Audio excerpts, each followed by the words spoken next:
Example நம்ம ஒரு வீட்டில் இருக்கிறோன்னு வைங்களேன், எங்கேயா வெளியில் போனால் வேலைக்கு போகிறது ஒரே வழியில் போயிட்டே இருப்போம். நம்ம அடிக்கடி பார்த்துருப்போம். ஏதாவது வீட்டிலேருந்து ஜாப்புக்கு போகிறோம் அப்படின்னா ட்ரைவ் பண்ணோன்னா ஒரே வழியிலே போயிட்டுருப்போம். அதோட ஷார்ட்கட் வந்தாலும் நம்ம அந்த வழியில் போகிறது தான் கம்ஃபர்டபுளாகவே இருப்போம். அதே மாதிரி வீட்டுக்கே போனாலும் வீட்டில் ஒரு 2-3 வாசல் இருந்தாலும் ஒரு வாசல் வழியாக போனால் அது வழியாக தான் போயிட்டே இருப்போம். சிலவங்க கராஜ் வழியாக வீட்டுக்குள்ளே போய் பழகிருப்பாங்க. அவங்க கடைசி வரைக்கும் ஃபஸ்ட்டு டே வீடு வாங்கும்போது கராஜ் வழியாக போனாங்கன்னா கடைசி வரைக்கும் கராஜ் வழியாக தான் போயிட்டே இருப்பாங்க. மாறவே மாட்டாங்க. அவங்க ஒய்ஃபோ இல்லை ஹஸ்பண்டோ சொல்லுவாங்க, ஏன் இப்படி வர்றீங்க, இப்படி ஃப்ரண்ட்டில் வர வேண்டியதானே, இல்லை பிகினிங்லேருந்து இப்படி வந்து பழகிட்டேன் அப்படின்னு சொல்லுவோம். சிலவங்க பேக் டோர் வழியாக வந்து பழகிருப்பாங்க. அவங்க வந்து மாறவே மாட்டாங்க, அப்படியே பேக் டோர் வழியாக தான் வந்துகிட்டே இருப்பாங்க. இது ஒரு நம்மளுடைய மைண்ட் செட். நம்ம ஒரு இடத்த நம்ம முதல்ல நம்ம எதை பண்ணுறோமோ அது சரியோ தப்போ நம்ம அதே ஒரு கம்ஃபர்ட்டை நம்ம மாற்றிட்டு நம்ம அதிலே போய்கிட்டே இருப்போம். நம்ம நிறைய வழிகள் வந்து நம்ம அப்படி நம்ம வாழ்க்கையில் இருந்ததுனால நம்ம அதை பற்றி யோசிக்கவே மாட்டோம். அதை திருப்பி ரீகன்சிடர் பண்ண மாட்டோம். இதோட பெஸ்ட்டாக ஒன்று இருக்குது, அதை நம்ம ஏன் யூஸ் பண்ணக்கூடாது, இதோட பெஸ்ட்டான ரூட் இருக்குது, அதையே நம்ம ட்ரை பண்ணக்கூடாது அப்படின்னு நம்ம என்றைக்குமே வந்து யோசித்து பார்க்கவே மாட்டோம். ஏன்னா அது வந்து கம்ஃபர்டபுள். ஈவன் எக்ஸ்ட்ரா ஒரு 2 கிலோமீட்டர் ட்ரைவ் பண்ணாலும் பரவாயில்ல, என்னை வருத்திக்கிட்டு 4 ஸ்டெப் மேலே ஏறி வீட்டுக்குள்ளே வந்தாலும் பரவாயில்ல, அது எனக்கு வந்து ஒரு கம்ஃபர்டபுளாக இருக்குது அப்படிங்கிறதெல்லாம் நம்ம இருந்துக்கும்.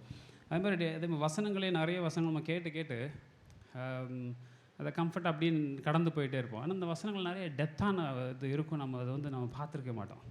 ஸோ அதே மாதிரி ஒரு வசனம் தான் இன்றைக்கி நம்ம பார்க்க போகிறோம். ஜான் 10:9. இன்றைக்கி வந்து நான் எல்லாரையும் பைபிள் ஓப்பன் பண்ண சொல்ல போகிறேன். ஒவ்வொரு தடவையும் ஒரு ஆள் தான் பைபிள் படிச்சுட்டு இருக்குது, மற்றவங்களாம் சும்மா அப்படி கேட்டுகிட்டே இருப்பாங்க. இன்றைக்கி வந்து எல்லோரும் பைபிள் இல்லாட்டாலும் ஃபோனில் பைபிள் இருக்கும், எடுத்துக்கோங்க. எல்லா வசனமும் எல்லோரும் பைபிள் எடுத்த பிறகு தான் படிக்கணும். So John 10:9 தெரிஞ்சிருந்துருக்கலாம். நான் உங்களுக்கு வசனம் தெரியாதுன்னு சொல்லலை, தெரிஞ்சிருந்துருக்கு. அந்த வசனம் கண்டிப்பாக நீங்கள் நிறைய தடவை படிச்சிருப்பீங்க. நம்ம பார்க்கக்கூடிய வசனங்கள் நிறைய தடவை நம்ம பார்த்துருப்போம், அதை கடந்து போயிருப்போம். ஆனாலும் இது இன்னொரு தடவை எடுத்து படிக்கும்பொழுது அது வந்து நமக்கு ஒரு ரெஃப்ரெஷ்ஷாக இருக்கும். அதனுடைய மீனிங் வந்து டிஃப்ரெண்ட்டாக கூட நமக்கே புரியும். ஸோ ஜான் 10:9 எல்லோரும் எடுத்துருப்பீங்கன்னு நினைக்கிறேன். ஓகே. நானே வாசல், என் வழியாய் ஒருவன் உட்பிரவேசித்தால் அவன் ரட்சிக்கப்படுவான், அவன் உள்ளும் புறம்பும் சென்று மேய்ச்சலை கண்டடைவான். ஆமென். ஸோ இதுதான் நம்ம இன்றைக்கி பார்க்கக்கூடிய வசனம். ஜான் 10:9. நானே வாசல், என் வழியாய் ஒருவன் உட்பிரவேசித்தால் அவன் ரட்சிக்கப்படுவான், அவன் உள்ளும் புறமும் சென்று மேய்ச்சலை கண்டடைவான். இதில் வந்து ஜீசஸ் ஏன் இந்த இடத்துல சொல்கிறார் அப்படிங்கிற ஃபஸ்ட்டு ஒரு சின்ன இன்ட்ரோ கொடுத்துட்றேன். ஒருத்தனை வந்து உடல் அதாவது ஊனமாக இருக்கிறவன் வந்து சரி பண்ணுறாரு. இது யாருடைய தவறுன்னு சொல்லும்போது அவனுடைய தவறு இல்லை, அவங்க அப்பா அம்மா தவறு இல்லை அப்படின்னு சொல்லி அவர் அதை சரி பண்ணுறாரு. அவன் வெளியில் போய் சொல்லும்போது அங்கே இருக்கிற பரிசேயர்களை வந்து அதை ஏற்றுக்க மாட்டாங்க. யாரும் ஒன்று சரி பண்ணாருன்னு சொல்லும்போது இல்லை, ஜீசஸ் சொல்லும்போது அவங்கள ஏற்றுக்க முடியல. அதனால் அது அப்படி கண்டினியூ ஆகுது. ஜான் 9 பார்க்கும்போது அப்படி வந்துகிட்டே இருக்குது. அப்போ வந்து இந்த குணமானவன்ட்ட ஜீசஸ் கேட்குறாரு, நீ என்னை தேவகுமாரன் நம்புறியா அப்படிங்கும்போது ஆமாம் நான் நம்புகிறேன் அப்படிங்கிறேன். ஆனால் அந்த பரிசேயர்கள்லாம் நம்பலை, இவர் நம்புகிறாரு. இப்போ ஜீசஸ் சொல்கிறாரு, இப்படி இந்த மேய்ப்பர்கள்லாம் சரியான மேய்ப்பர்கள் இல்லை அப்படின்னு சொல்லி அவர் கொஞ்சம் ஆதங்கப்படுறாரு. இந்த இடத்துல வந்து மேய்ப்பரை பற்றி சொல்கிறார். ஆடுகளை மேய்க்கக்கூடிய மேய்ப்பர்கள் வந்து சரியாக இல்லை, அவங்க வந்து கரெக்டான இதில் இருந்தாங்கன்னா இப்படி ஆகாது அப்படின்னு சொல்லிட்டு இருக்கும்போது இதை சொல்கிறாரு, நான் தான் வாசல், என் வழியாய் ஒருவன் உட்பிரவேசித்தால் ரட்சிக்கப்படுவான், மேய்ச்சலை கண்டடைவான் அப்படின்னு சொல்கிறாரு. இது எதுக்காக வந்து எதுக்கு எடுத்தாலும் மேய்ப்பர் எதுக்காக அவர் வந்து ஷெப்பர்டை சொல்கிறாரு, ஏன் ஆடுகளை சொல்கிறாருன்னா அப்போ அந்த நேரத்தில் அதுதான் ஃபேமஸ் இல்லை. பார்த்தீங்கன்னா ஆபிரகாம் ஒரு ஷெப்பர்டு, ஐசக் ஒரு ஷெப்பர்டாக இருந்திருக்காரு, ஜேக்கப் ஒரு ஷெப்பர்டாக இருந்திருக்கிறாரு, மோசஸ் ஷெப்பர்டு தான், அவரும் அப்படி தான் இருந்தார், டேவிட் அவரும் ஷெப்பர்டு தான், எல்லாருமே ஆடு மேய்ப்பாளர்கள் தான் இருந்தாங்க. ஸோ அந்த நேரத்தில் அது வந்து ஒரு ஒரு முக்கியமான இது. அதனால தான் அதை எடுத்து அவர் சொல்கிறார். ஆடு மந்தையை பற்றியும் மேய்ப்பர்களை பற்றியும் அது சொன்னாலும் அதுலேயே ஒரு டெப்த் இருக்குது. இன்றைக்கு வரைக்கும் அதனுடைய மீனிங் ரொம்ப பவர்ஃபுல்லாக இருக்குது. ஷெப்பர்ட் அப்படின்னா அதனுடைய கேரக்டர் ஆஃப் ஷெப்பர்ட் என்ன அப்படிங்கிறது 2000 வருடம் தாண்டினாலும் அது வந்து டைல்யூட் ஆகவே இல்லை. அதோடைய மீனிங், அதோடைய டெப்த் ஆஃப் அந்த இது வேர்டோட டெப்த்து வந்து என்றைக்குமே டைல்யூட் ஆகவே இல்லை. அதனால் அப்பவும் சொன்னது இப்போது இன்னும் 2000 வருடங்கள் இருந்தாலும் அது இன்னும் அதனுடைய மீனிங், அதோடைய ஸ்ட்ரென்த்து இருந்துக்கிட்டே தான் இருக்கும்.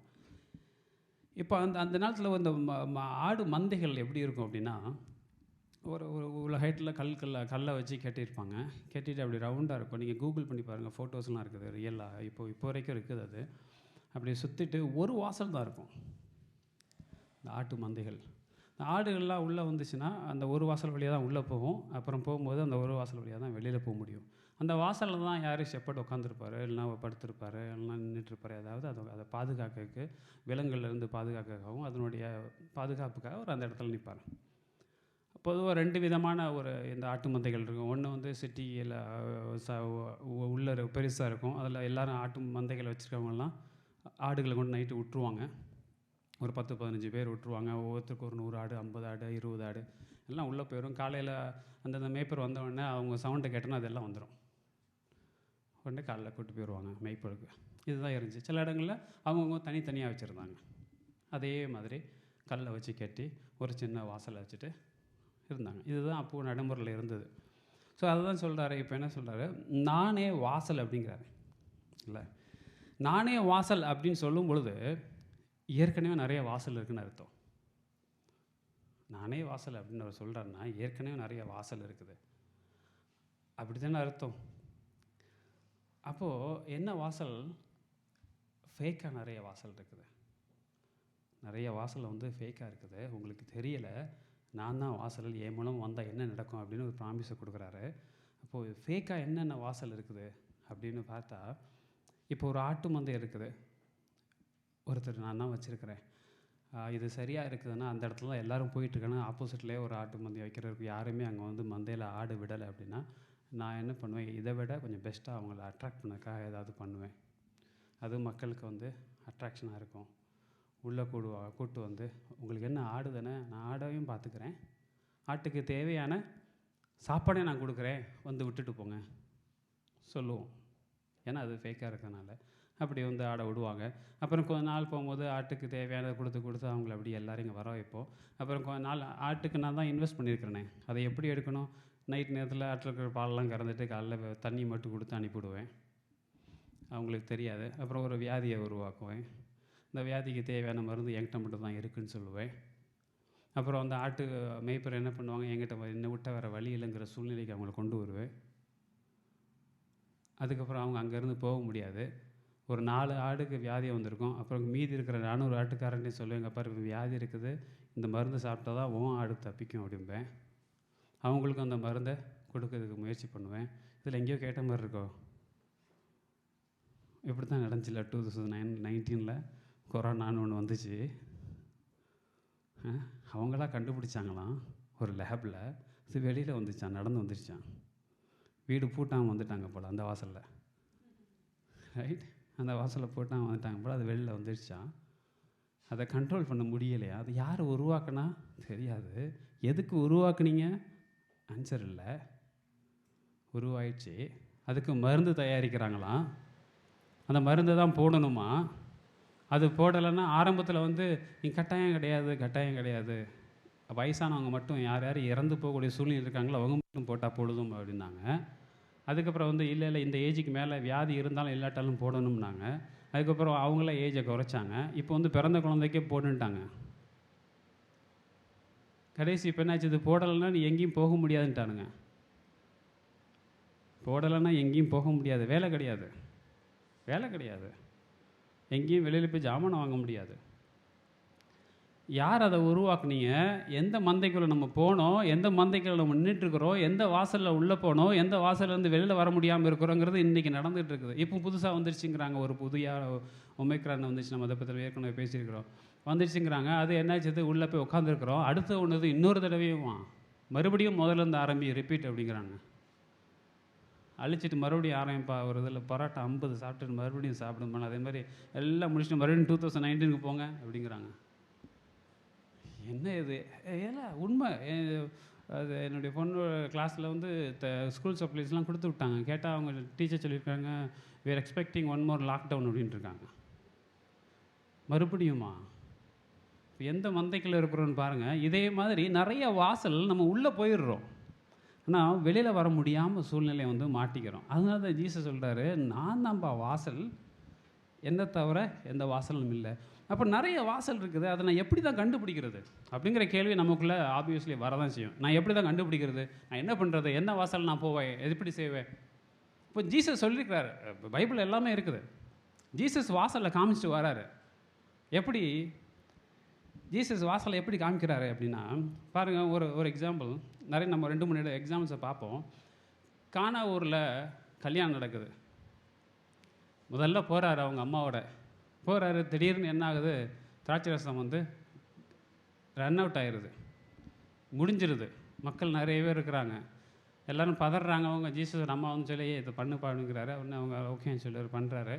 என்னுடைய வேலை வரும்போது நான் செய்கிறேன்னு சொல்லிட்டு அவர் என்ன பண்ணுறாரு, தண்ணி எடுத்து ஊற்ற சொல்கிறாரு. நமக்கு எல்லாத்துக்கும் தெரியும், நிறைய தடவை படிச்சிருப்போம். தண்ணி எடுத்து ஊற்ற சொல்கிறாரு. ஊற்றணுன்னு அதை வந்து அப்படி திராட்சை ரசமாக மாறிடுது. போய் சர்வ் பண்ணுங்கிறாரு, சர்வ் பண்ணுறாங்க, திராட்சை ரசமாக மாறிடுது. எல்லோரும் குடிக்கிறாங்க. குடித்தவங்க ஐயோ இது முதல்ல வந்தது சூப்பராக இருக்கே அப்படிங்கிறாங்க.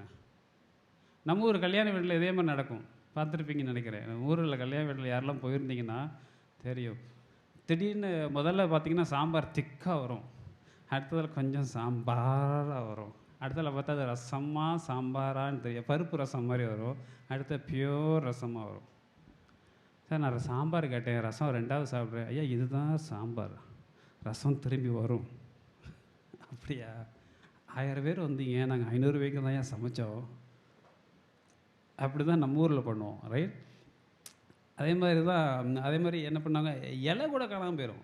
தண்ணி பாட்டில் முதல்ல பாட்டிலில் வரும். முதல்ல போடுறவங்களாம் தண்ணி பாட்டிலில் தான் வரும். 4 பந்தி கழித்து போகிறவங்களுக்கு டம்ளரில் அப்படியே கையோடு வரும். தப்புன்னு வச்சுட்டு போவாங்க, கையை டிப் பண்ணி. முதல்ல வந்தவங்களாம் ஃபுல் வாட்டர் பாட்டில் சீல்டாக இருந்துச்சு, பின்னாடி வர்றவங்களுக்கு கையை டிப்போடு வருது. அது நம்ம ஊரில். இங்கே வந்து அப்படி இல்லை. இங்கேயும் அதே மாதிரி தான் அவங்களும் அங்கேயும் நடந்திருக்கு. அதுதான் ஒருத்தர் கேட்குறாரு, நார்மலாக இதை மாதிரி கல்யாண வீட்டிலலாம் ஆரம்பத்தில் வரவங்களுக்கு தானே நல்லதாக கொடுப்பீங்க, நேரம் ஆக ஆக தண்ணி கிளம்பு தானே வரும், இங்கே திரும்பி ரன் அவுட் ஆன பிறகு பெஸ்ட்டோட பெஸ்ட்டாக வருதே அப்படின்னு எல்லாரும் பேசுகிறாங்க, ரைட்? அந்த இடத்துல எத்தனை பேர் வந்திருப்பாங்க, அது பெரிய கூட்டம் தானே, அதனால தானே ரன் அவுட் ஆச்சு அது சாப்பாடு. அவ்வளோ கூட்டத்துலேயோ நான் தான் வாசல்னு காமிச்சாரா, ரைட்? ஆனால் எத்தனை பேருக்கு அது தெரிஞ்சிருக்கும்? அந்த இடத்துல தெரியல. ஃபேன்சி வாசலில் தான் எல்லோரும் போயிருந்தாங்க. லூக் 13 எடுத்துக்கோங்க. லூக் 13 10லேருந்து 13 வரைக்கும் படிங்க. எல்லோரும் எடுத்துடணும், ஃபோனில் கூட எடுத்துக்கோங்க. Luke 13 verse 10 to 13. ஒரு ஓய்வு நாளில் அவர் ஜெப ஆலயத்தில் போதகம் பண்ணி கொண்டிருந்தார். அப்பொழுது 18 வருஷமாய் பலவீனப்படுத்தும் ஆவியை கொண்ட ஒரு ஸ்திரீ அங்கே இருந்தாள். அவள் எவ்வளவும் நிமிரக்கூடாத கூனியாயிருந்தாள். இயேசு அவளை கண்டு தம்மிடத்தில் அழைத்து, ஸ்திரீயே, உன் பலவீனத்தினின்று விடுதலையாக்கப்பட்டாய் என்று சொல்லி அவள் மேல் தமது கைகளை வைத்தார். உடனே அவள் நிமிர்ந்து தேவனை மகிமைப்படுத்தினார். ஆமென். இதை பாருங்க, சின்ன விஷயம்தான். சபையில் அவர் வந்து என்ன பண்ணுறாரு, சபையில் இருக்கிறாரு, அப்படி தானே, ஓய்வுனால ஒரு ஜெப ஆலயத்தில் போதகம் பண்ணிகிட்டு இருக்கிறாரு. பண்ணிகிட்டு இருக்கும்போது அங்கே 18 வருஷமாக கஷ்டப்படுற ஒரு பெண் வந்து எப்படி கூனியாக இருக்கிற பெண் வருது. அவர் அந்த இடத்துல அதிசயமாக கையை வச்சு ஜெபம் பண்ணுறாரு. அதை வந்து எழுந்து போயிடுது. எழுந்துன்றது அதோடைய விடுதலையாக்கப்படுது. அந்த 18 வருஷம் அப்படி இருந்தது. அங்கே இருந்தவங்க எல்லாத்துக்குமே தெரிஞ்சிருக்குமா தெரியாதா? அந்த ஊரில் இருக்கிற எல்லாத்துக்கும் அந்த பெண்ணை பற்றி தெரிஞ்சிருக்குமா தெரியாதா? கண்டிப்பாக தெரிஞ்சிருக்கும். அந்த இடத்துல அவர் பண்ணுறாரு. அப்போ அங்கே இருந்தவங்க எல்லாத்துக்கும் தெரியும் அதுதான் வாசல் அப்படின்னு, அதுதான் வாசல். ஆனால் அங்கே இருந்தவங்க தெரிஞ்சுச்சா இதுதான் வாசல் தெரிஞ்சிச்சா? தெரியாது நமக்கு. அப்போ தெரிஞ்சிருந்துன்னா இந்த மாதிரி சூழ்நிலைகள்லாம் நடந்திருக்காது, ஏன்னா அவங்களுக்கு தெரியலை. அடுத்து லூக் 5 எடுத்துக்கோங்க. லூக் 5ல் பாருங்கள், 18-19. அப்பொழுது சில மனுஷர் திமிர்வாதக்காரன் ஒருவனை படுக்கையோடு எடுத்துக்கொண்டு வந்து அவனை உள்ளே கொண்டு போகவும் அவர் முன்பாக வைக்கவும் வகை தேடினார்கள். ஜனக்கூட்டம் மிகுதியாய் இருந்தபடியால் அவனை உள்ளே கொண்டு போகிறதற்கு வகை காணாமலும் வீட்டின் மேல் ஏறி தட்டோடுகள் வழியாய் ஜனங்களின் மத்தியிலே இயேசுவுக்கு முன்பாக அவனை படுக்கையோடு இறக்கினார்கள்.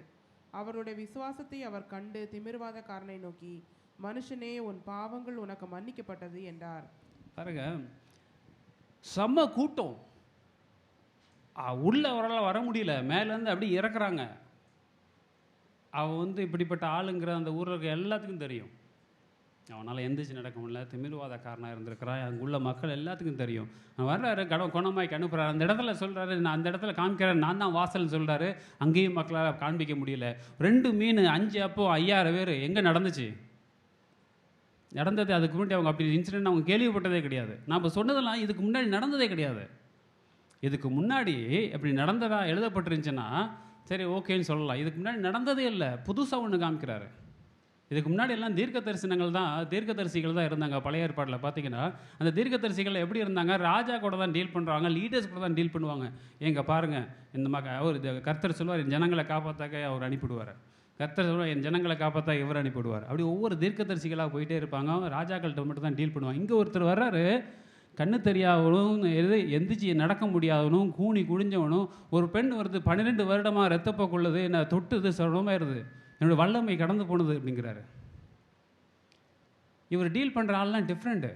மக்களுக்கு அது புரியலை. அவர் இதை நான் தான் வாசன்னு சொல்லி ஒருத்தர் புதுசாக பண்ணுறாரு, அட்லீஸ்ட் அதையாவது யோசித்து பார்க்கலாமே.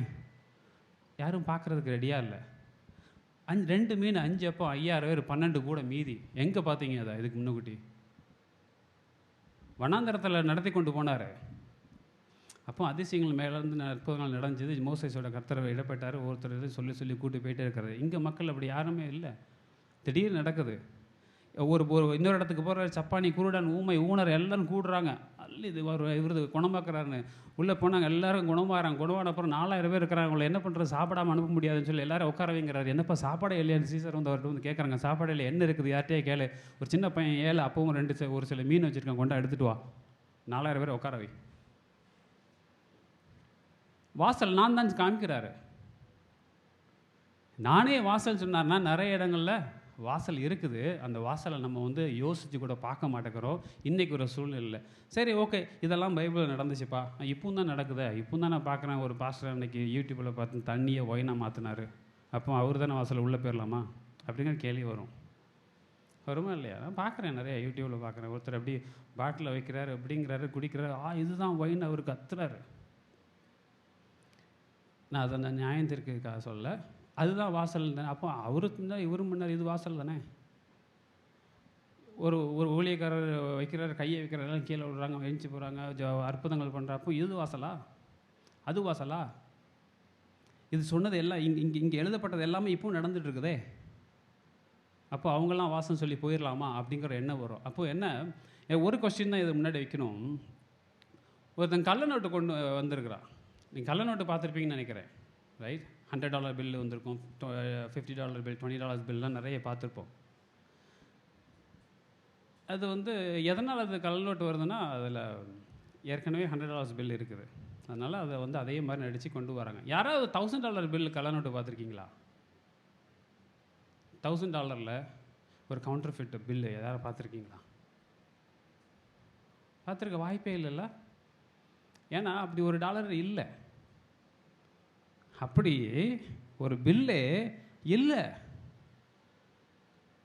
அதை உருவாக்கணும்னா அது படைப்பாளரால் தான் உருவாக்க முடியும். அதை படைக்கிறதுக்கு படைப்பாளரால் தான் படைக்க முடியும், கரெக்ட்? அந்த கிரியேட்டரால் தான் கிரியேட் பண்ண முடியும். கிரியேட்டரை கிரியேட் பண்ண பிறகு அதுக்கு கவுண்டர் ஃபிட் மட்டும் தான் நம்மளால் போட முடியும்.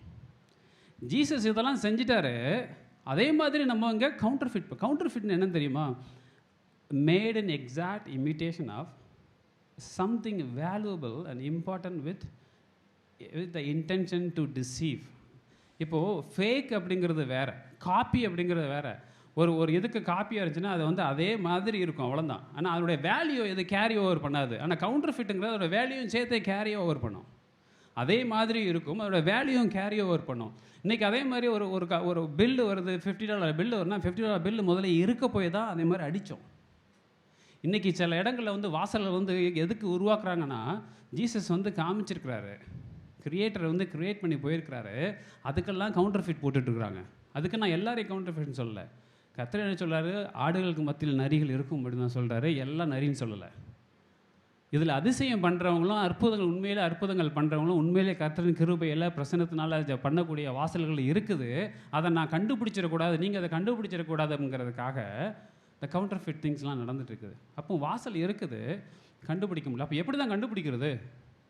ஜீசஸ் பண்ணார்ல, அந்த நேரத்தில் அவர் பண்ணும்பொழுது இதே மாதிரி விஷயங்கள் இதுக்கு முன்னாடி நடந்ததே இல்லை. அப்போ இப்போ அதே மாதிரி நடக்கணும். ஒருத்தன் $1000 பில்லை எடுத்துகிட்டு வந்து இன்னாங்கன்னு சொல்லி ஒருத்தன் தைரியமாக கொடுத்தான் அப்படின்னா அவனுக்கு தெரியும் இது வந்து இது வரப்போகுது. அவள் யாரால் கொடுக்க முடியும்? அதை இன்வென்ட் பண்ணவன் தான் அதை வந்து இன்ட்ரடியூஸ் பண்ண முடியும். அப்போ அதே மாதிரி ஒரு இன்னும் புதுசாக ஒரு அதிசயத்தை உருவாக்குனா அதை உருவாக்கக்கூடிய கர்த்தர் தான் அதை உருவாக்க முடியும். அப்போ அவர் சொல்லுவார், காமிப்பார். நமக்கு தெரியாது, ஏதோ ஒரு இடத்துல ஒரு நிலங்களை காமிச்சிருப்பார், இதுதான் வாசல்னு. நம்ம அதை கவனிச்சிருக்க மாட்டோம். ஏன்னா நம்மளுடைய பழக்க வழக்கம் எப்படி இருக்குது, நான் போன பாதையிலே போய் பழகிட்டேன், நான் வந்த பாதையிலே வந்து பழகிட்டேன், நான் நடந்து போனது இப்படி தான், அப்படியே தான் நடந்து போயிட்டுருப்பேன். என்னுடைய டே டு டே லைஃப்லேயே நான் அதான் நான் என்னுடைய லைஃப் ஸ்டைலாக வச்சுருக்கிறேன். நான் வீட்டில் ஒரு வாசலில் போனால் அந்த வாசல் வழி தான் போயிட்டுருக்கிறேன். அப்படி இருக்கும்போது நான் எப்படி இன்னொரு கர்த்தருடைய வாசல் எப்படி இருக்கும் அப்படிங்கிறத நான் சிந்திக்கக்கூடிய மனநிலைமையிலே நான் இன்றைக்கி இல்லை. அந்த மாதிரி என்னைய உருவாக்கிட்டாங்க. இந்த உலகம் வந்து அந்த மாதிரி என்னைய உருவாக்கி கொண்டு போயிடுச்சு இல்லை. மத்தேயு 24 எடுத்துக்கோங்க. மேத்யூ 24 37 38 39 படிங்க. நோவாவின் காலத்தில் எப்படி நடந்ததோ, நோவாவின் காலத்தில் எப்படி நடந்ததோ அப்படியே மனுஷகுமாரன் வரும் காலத்திலும் நடக்கும். ஆமென்.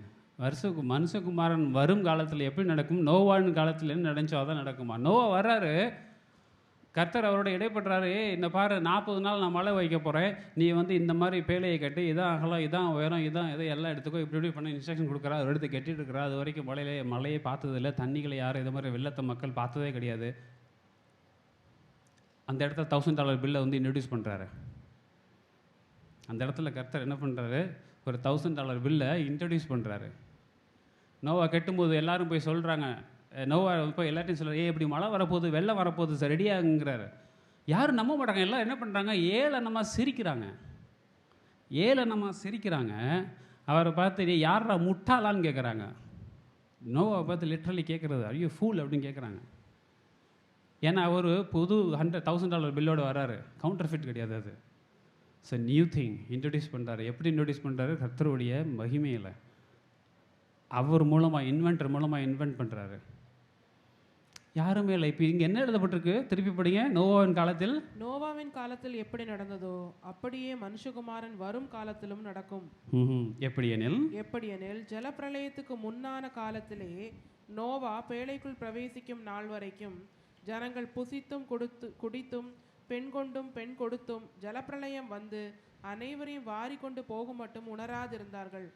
அப்படியே மனுஷகுமாரன் வரும் காலத்திலும் நடக்கும். ரொம்ப கிளியராக எழுதப்பட்டிருக்கு. ஜீசஸ் கிளியராக சொல்கிறாரு, நோவா காலத்தில் நடந்து நடக்கும்பா. எப்படி அங்கே எல்லோரும் என்ன இப்போ பெண் கொடுத்து பெண் எடுத்தும் குடித்தும் ரொம்ப மோசமாக இருந்தாங்க. ஜனங்களை வந்து ரொம்ப மோசமாக இருந்தாங்க. இவர் சொல்கிறத கேட்கவே இல்லை. இவர் சொல்கிற, நான் வந்து உன்னை வந்துருங்கப்பா, ஏறுங்கப்பா, இது வந்து வெள்ளம் வரப்போது, அழிஞ்சு போயிடும், வாங்கப்பா வாங்கப்பான்னு கத்துறாரு. ஒருத்தனை வர பார்த்துட்டு இருக்கிறானுங்க எல்லாம் உள்ளே ஏறுறத. நான் உள்ளே வரல, ஏன்னா அது புது பில், அது புது $1000 பில். இன்றைக்கி நம்ம நம்புவோமா? திடீர்னு ஒருத்தர் வந்து என்னங்க வச்சுக்கோங்க அப்படின்னு ஒரு $1000 பில்லை கொடுத்தா நம்ம வாங்குவோமா? அதே மாதிரி தான் அவங்களும் இருந்திருக்காங்க. ஆனால் யாருமே சீக்கிங் மைண்டில் இல்லை. கர்த்தருடைய வாசல் அதில் இருக்கும் அப்படிங்கிற மைண்டில் யாருமே இல்லை. ஏன்னா இது புதுசாக இருக்குது. அதே மாதிரி தான் ஜீசஸ் பண்ணும்பொழுது ஒருத்தன் வந்து இந்த யோவான் 10:9 வந்து சொல்கிறான், ஐயா என்னை வந்து ஒருத்தர் என்னை காப்பாற்றார், யார்? உங்கள் அப்பா அம்மா கூட்டுவா, நான் பார்க்குறேன் அப்படிங்கிறான். நான் அப்பா அம்மா வந்துட்டு இவனுக்கு வயசு பெரியவனாயிட்டான், இவனே சொல்லுவான் போன்னு போயிட்டார். ஏன்னா பயந்து போய் சொல்லி, ஆமாம் அவர் தான் இவரை காப்பாற்ற சொன்னால் என்னையை உள்ளூற்றிக்க சொன்னான்னு பயந்துட்டு அவங்க அப்பா அம்மா சொல்கிறார், இல்லை அவனுக்கு வயசு இருக்குது, அவனே சொல்லி கொண்டு ஓடி போகிறாங்க. அதிசயத்தை அனுபவிச்சவங்க கூட அவனால் டிக்ளேர் பண்ண முடியல. ஜீசஸ் நேரத்தில் நடந்தது. இன்றைக்கி அதே மாதிரி நடக்காதுன்னு நினைக்கிறீங்களா? நோவாவின் காலத்தில் நடந்த அதே இது நடக்கும்னு கர்த்தர் சொல்கிறாரு. யார்கிட்டையோ எப்படியோ பேசியிருப்பார், நம்ம அவரை வந்து மதிக்கவே மாட்டோம். ஏதாவது ஒரு இன்சிடெண்ட் நம்ம கடைக்கு போயிருப்போம், அப்போ ஏதோ ஒரு விஷயம் நடந்திருக்கும், நம்ம அதை வந்து அந்த சீக்கிங் மைண்ட்லேயே பார்த்துருக்க மாட்டோம். ஜீசஸ் சொல்கிறாரு, சீக் யூ வில் ஃபைண்ட் அப்படின்னு சொல்கிறாரு. நம்ம அந்த சீக்கிங் மோடில் எவ்வளோ நாள் இருக்கிறோம்? நமக்கு ஒரு தேவை வரும்போது நம்ம சீக்கிங் மைண்டுக்கு வரோம். ஆனால் எல்லா நேரத்திலும் இருக்கோமா? ஒரு ஷாப்பிங் போகும்போது கர்த்தர் சீக்கிங்லேயே இருக்கிறோமா? நான் வந்து தேடுதலோடு இருக்கிறேன், நான் தேடுதலோடு இருக்கேன், நானே வாசல்னு சொல்கிறாரு, அது வாசல் எங்கே இருக்குது, வாசல் எங்கே இருக்குது அப்படிங்கிற மைண்ட் செட்டில் நம்ம என்றைக்கா இருக்கிறோமா? இருந்தது இல்லை.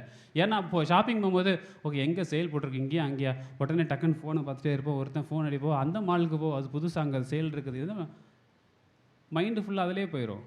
வீட்டுக்கு வந்தால் அந்த ட்ரெஸ் எடுத்து கரெக்டாக இருக்கா இல்லையா, இது எடுத்து நல்லா இருந்துச்சா, உடனே 4 ரேட்டை காமிச்சு, இது வந்து இந்த ரேட் நீ எவ்வளோக்கு வாங்கியிருக்கிற, இதோட சீப்பாக எங்கேயாவது கிடைக்குமா?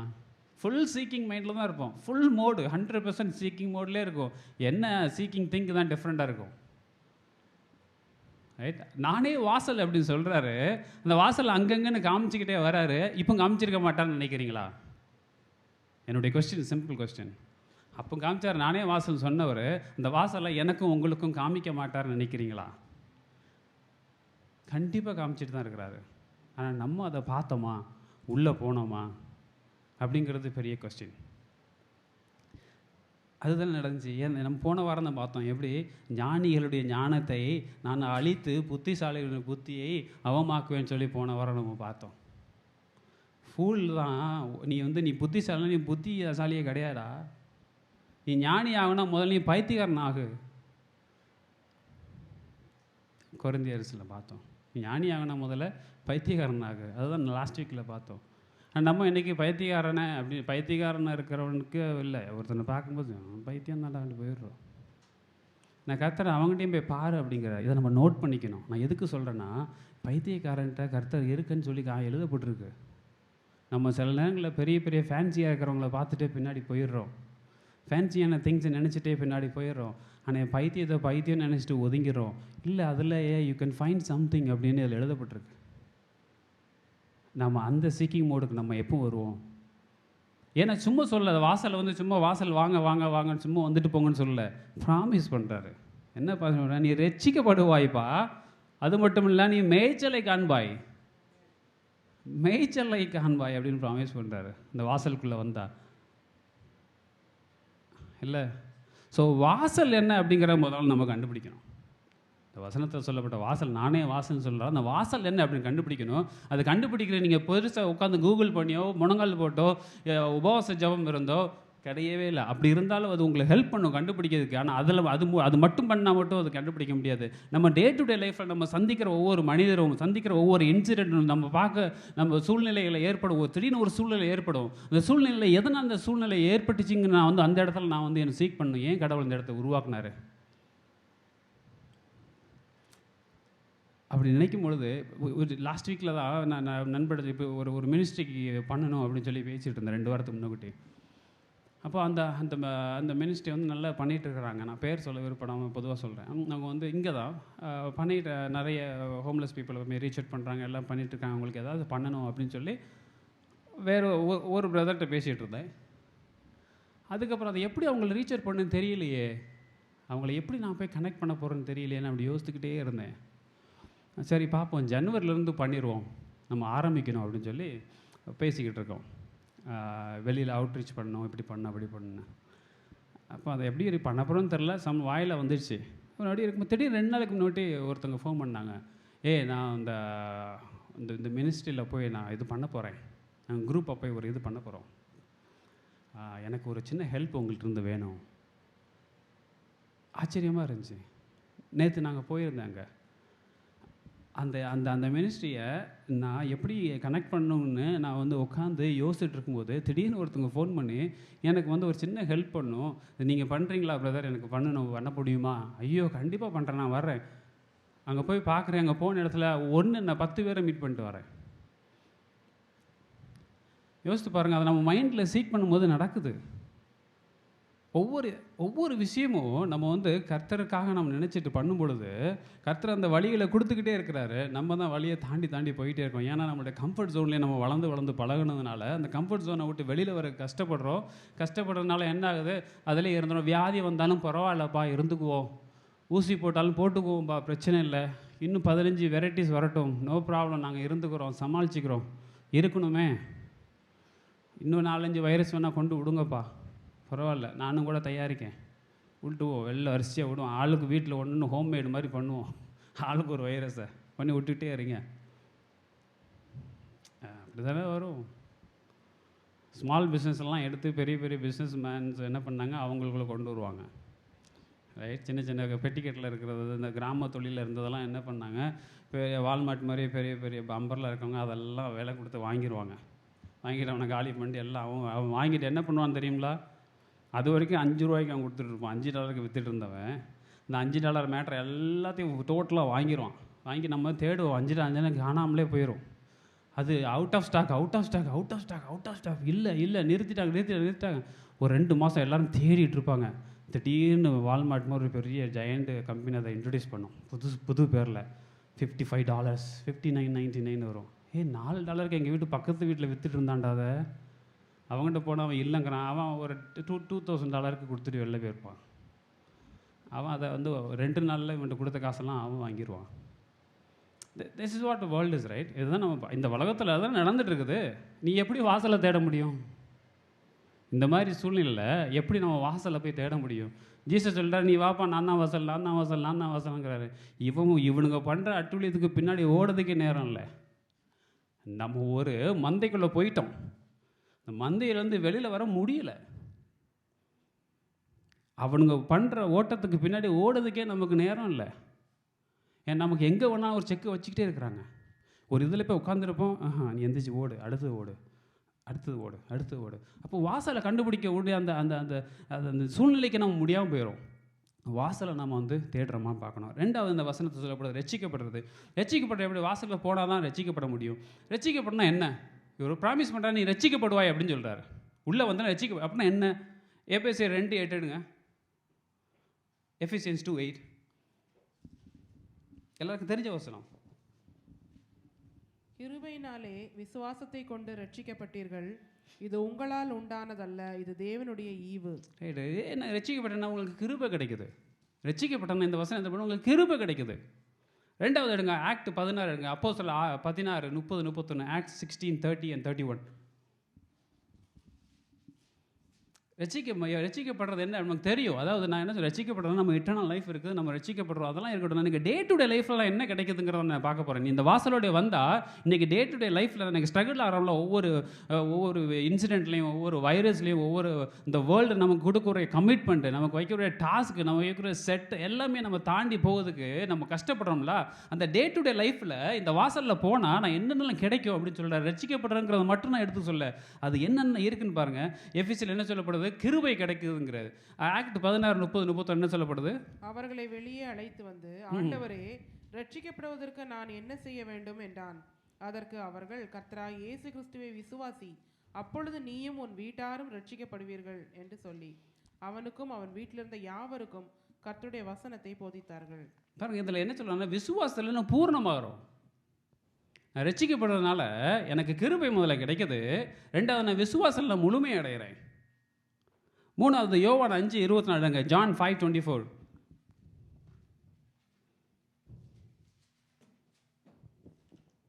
என் வசனத்தை கேட்டு என்னை அனுப்பினவரை விசுவாசிக்கிறவனுக்கு நித்திய ஜீவன் உண்டு.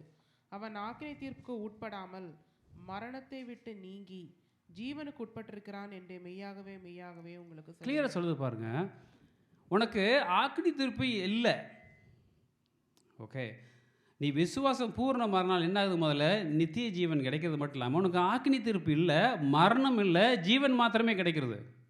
இப்போ இன்றைக்கி டே டு டே லைஃப்பில் நான் நடந்து போவதுக்கு, நான் மக்களை சந்திக்கிறதுக்கு, என்னுடைய டெம்ப்டேஷன் நான் ஹேண்டில் பண்ணதுக்கும், இந்த உலகம் எனக்கு வைக்கிற டாஸ்க்கை நான் வந்து கடந்து போய் சரியான பாதையில் வாசலில் போவதுக்கும், அதில் இருந்து நான் வந்து ரட்சிப்படையதை தாண்டி அதில் என்ன ரட்சிப்பு என்னெல்லாம் கொடுக்குதுன்னா, எனக்கு கிருபை முதல்ல கிடைக்குது. 2வது விசுவாசம் நான் பூர்ணமடைகிறேன். 3வது அதனால் என்னது? எனக்கு ஆக்கினி தீர்ப்பு இல்லை, எனக்கு மரணமும் இல்லை, நான் ஜீவன் மாத்திரம்தான் கிடைக்குது.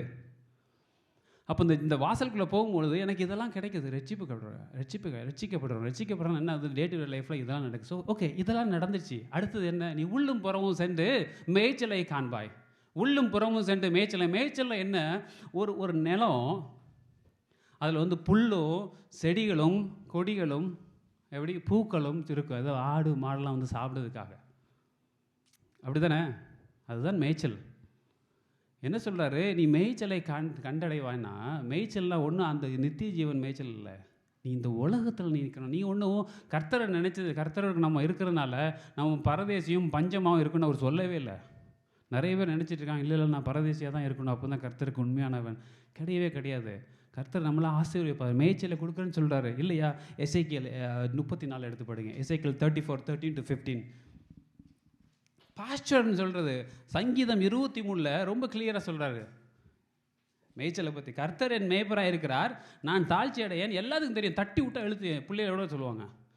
கர்த்தர் என் மேய்ப்பராக இருக்கிறார், நான் தாழ்ச்சி அடையேன். அவர் என்னை புல்லுள்ள இடங்களில் மேய்த்து அமர்ந்த தண்ணீர்கள் அண்டைகள் என்னை கொண்டு வந்து சேர்ப்பார். போய் அதுதான் நம்ம பார்த்துட்ருக்குறோம். அதை எத்தனை தடவை படிச்சிருப்போம். அதோட அர்த்தம் என்ன?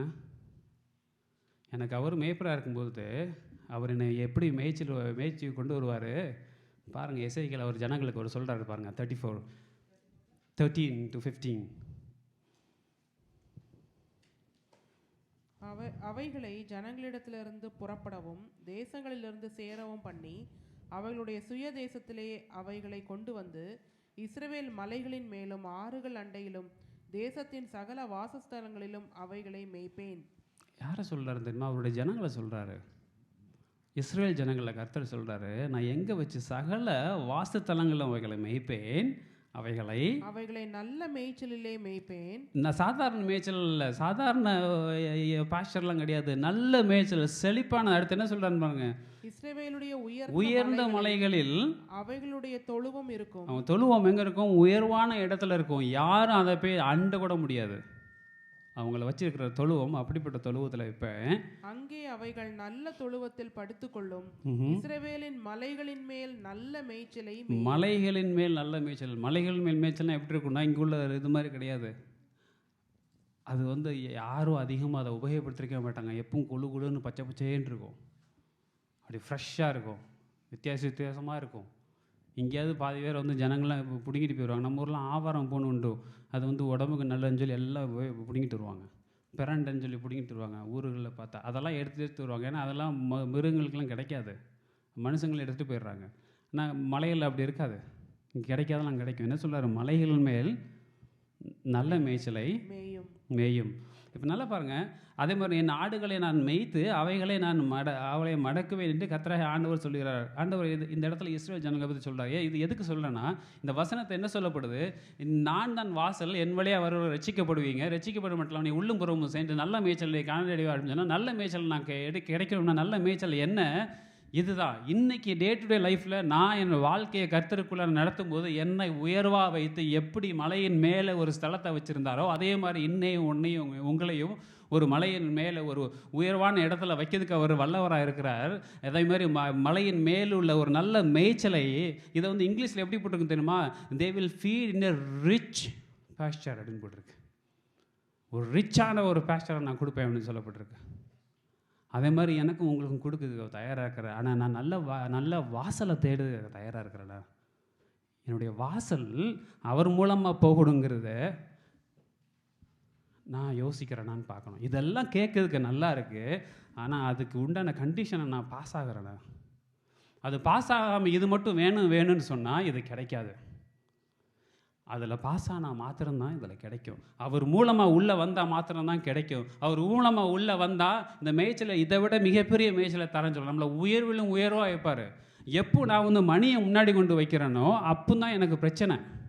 எப்போ என்னுடைய குடும்பத்தை முன்னாடி வச்சு கர்த்தரை பின்னாடி வைக்கிறனோ, எப்போ அந்தஸ்தை முன்னாடி வச்சுட்டு கர்த்தரை பின்னாடி வைக்கிறனோ, எப்போ என்னுடைய ஈகோவை முன்னாடி வச்சு கர்த்தரை பின்னாடி வைக்கிறனோ, எப்போ இந்த உலகத்தை முன்னாடி வச்சு கர்த்தரை பின்னாடி வைக்கிறனோ, அப்போ தான் இந்த மேய்ச்சல் எல்லாமே ட்ரை லேண்டாக மாறிடும்.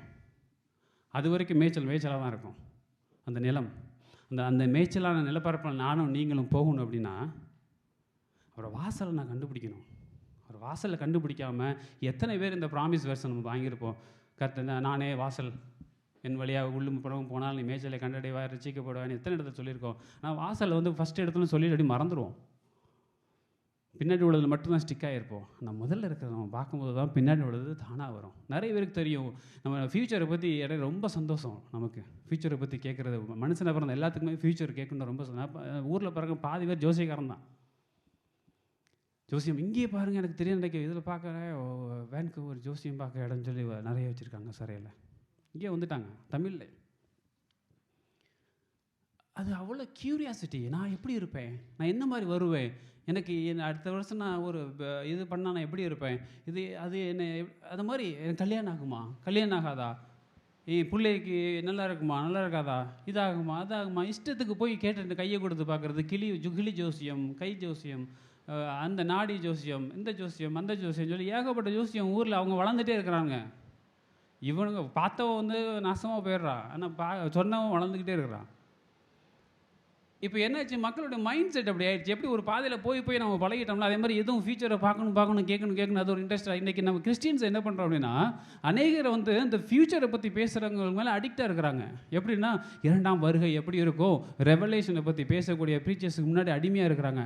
அது அவர் எப்படி வருவார், முதல் 7 வருஷமா, 2வது 7 வருஷமா, இல்லை அவர் அப்படி வருவாரா, இப்படி வருவாரா, இது எப்படி இருக்கும். இன்னைக்கு நீ துணி இல்லாமல் இருக்கிற, என்ன ஃப்ராங்காக சொன்னா, நீ வெள்ளை வஸ்திரம் உடுக்கலையாங்கிறதுக்கு நீ இன்னைக்கு நீ ஒழுங்காக இருந்தால் தான் நாளைக்கு வெள்ளை வஸ்திரம் உடுக்க முடியும். அதை பார்த்துக்கிட்டே இன்னைக்கு ஒன்றும் செய்யாமல் போயிட்டோன்னா, ஏன்னா நம்மளுடைய மைண்ட் அப்படி. எங்கள் அப்பா தாத்தா அப்படி இருந்திருக்கிறாரு, ஜோசியம் பார்த்துட்டே சுற்றிருக்கிறாரு. அதனால நம்மளும் அப்படியே சுற்றிக்கிட்டு இருக்கிறோம்.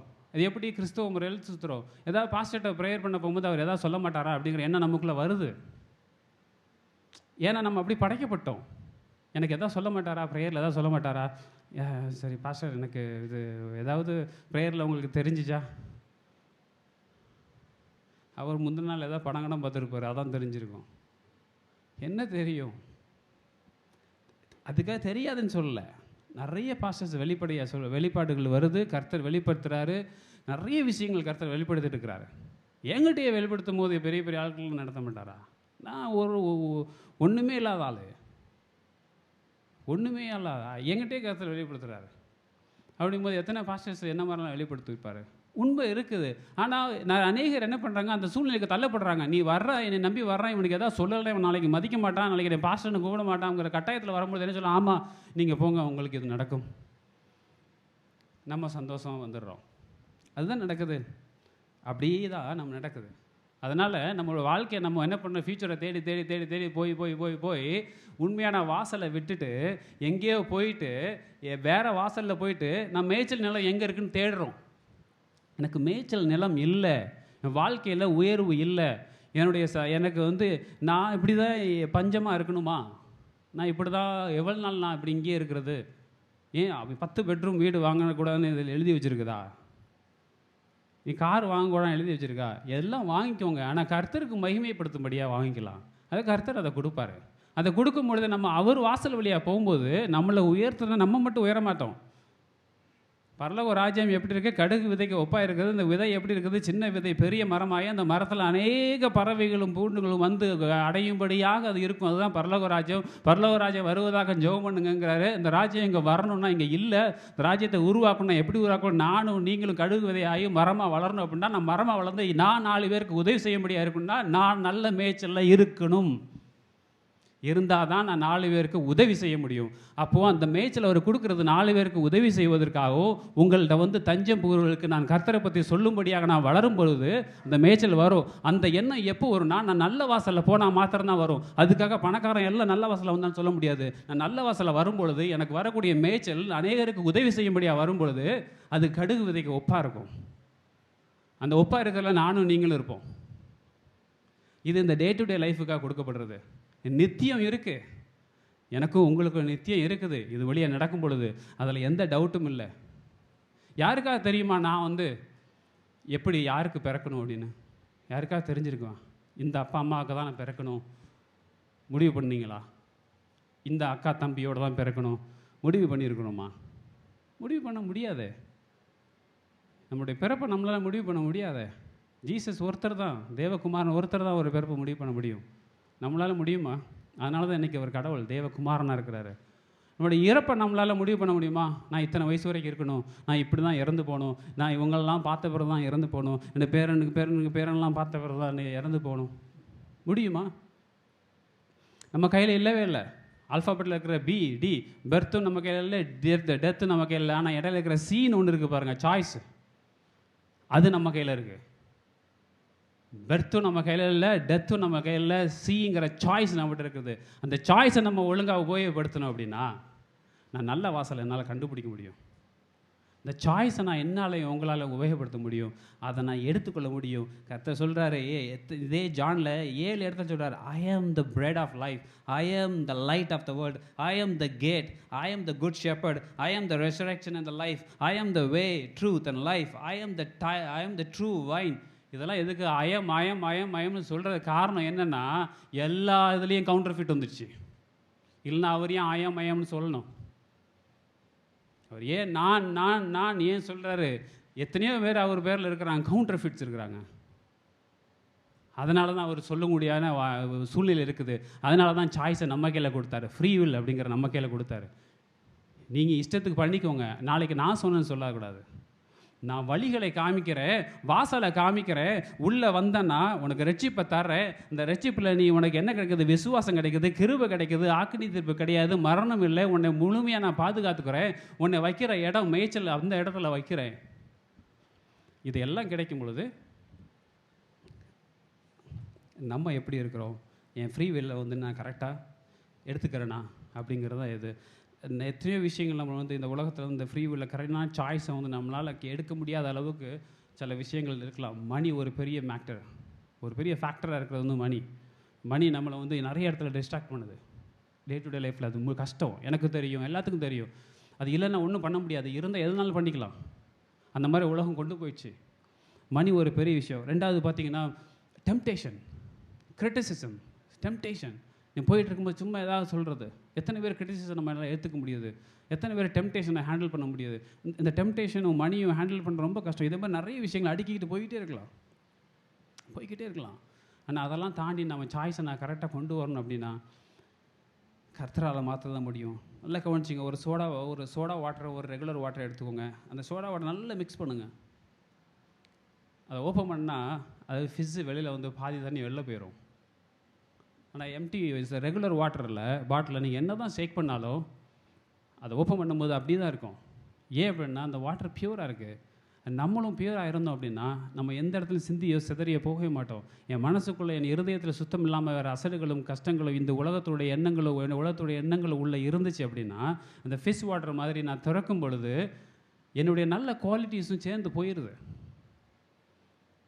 யோசித்து பாருங்கள், சோடா வாட்டர் நல்லா மிக்ஸ் பண்ணிட்டு ஓப்பன் பண்ணி பாருங்கள், பாதி தண்ணி வெளியில் போயிடும். மீதி கடைசி எல்லாம் ஃப்ளாட்டான பிறகு பாதி தான் இருக்கும். ஃபிஷ்ஷு மட்டும் போகலை, அது சேர்த்து நான் தண்ணியை எடுத்துகிட்டு போகுது. அதே மாதிரி நான் வந்து ஈகோ, பிரச்சனைகள், கஷ்டங்கள் என்னால் எதுவும் பார்க்க முடியல. நிறைய பெருமை, தற்பெருமை, கோபம், வைராக்கியம், இந்த மாதிரி உலகத்தரமான இந்த சிந்தனைகள்லாம் இருந்துச்சு அப்படின்னா அது நம்மளோட நல்ல குவாலிட்டிஸும் சேர்த்து எடுத்துகிட்டு போயிடும். அப்போ வாசலும் கண்டுபிடிக்க முடியாது, மேய்ச்சலையும் அடைய முடியாது, ரட்சிப்பையும் அடைய முடியாது. அப்போ இதெல்லாம் பண்ணணுன்னா அவர் எல்லா ஆப்ஷனுமே கொடுத்துருக்காரு. நானும் நீங்களும் சாய்ஸை நான் கரெக்டாக எடுத்தால் இந்த ஆசீர்வாதத்தை பெற்றுக்கொள்ள முடியும். எல்லோரும் எழுந்து ஜெபம் பண்ணலாமா? நல்லா யோசித்து பாருங்கள். இந்த நேரத்தில் where do you find yourself? அதுதான் என்னுடைய கேள்வி. Where do you find yourself today? இன்றைக்கி எந்த இடத்துல நீங்கள் வச்சு பார்க்குறீங்க? இவ்வளோ சூழ்நிலையில் நான் எங்கே நிற்கிறேன்? இல்லை நான் வந்து கர்த்தருடைய பிளெஸ்ஸிங்கை விட்டு அங்கேயும் இங்கேயுமா ஒரு வாண்டரிங் அரவுண்டாக சுற்றிக்கிட்டு இருக்கிறேனா? அவருடைய பிளெஸ்ஸிங் இருந்தும் அதை எடுத்துக்கொள்ள முடியாமல் சுற்றிக்கிட்டு இருக்கிறேனா? இல்லை என்னுடைய வாழ்க்கையில் ஏதாவது இழந்து இருக்கிறேன் அப்படிங்கிற எண்ணம் நம்ம கையில் மனசில் இருக்கா? யோசித்து பாருங்கள். இன்னைக்கு இவ்வளோ நேரம் நம்ம பார்த்துருக்குறோம். நான் எந்த இடத்துல நிற்கிறேன்? நான் கர்த்தருடைய பிளெஸ்ஸிங்கை விட்டு அங்கேயும் இங்கேயும் அலைந்து போகிறேன்னா, இல்லை என் வாழ்க்கையில் ஏதோ இழந்துருக்கிறேனா? இல்லை ரட்சிப்பு எனக்கு கிடைக்கலையா? கிடைச்சிச்சா? நான் எந்த சூழ்நிலையில் நான் இப்போ இருக்கிறேன்? இல்லை யாருக்காவது நான் இன்னும் ரட்சிப்பை அடையலை அப்படின்னு ஒரு எண்ணம் இருக்கா? இல்லை யாருக்காவது வந்து கர்த்தருடைய மேய்ச்சல் நான் கண்டு அடையணும் அப்படின்னு ரொம்ப விரும்புகிறீங்களா? இந்த மாதிரி இருந்துச்சுன்னா கண்ணை மூடிட்டு கர்த்தரை நோக்கி ஜெபிக்கலாமா? வெளிப்படுத்தின 22 சொல்லப்படுது, தாகமாக இருக்கிறவன் வரக்கடவன், விருப்பமுள்ளவன் ஜீவ தண்ணீரை இலவசமாக வாங்கி கொள்ள கடவன் எழுதப்பட்டிருக்கு. நீங்கள் தாகமாக இருக்கிற வரைக்கும் அவர் தந்துக்கிட்டே இருப்பார்.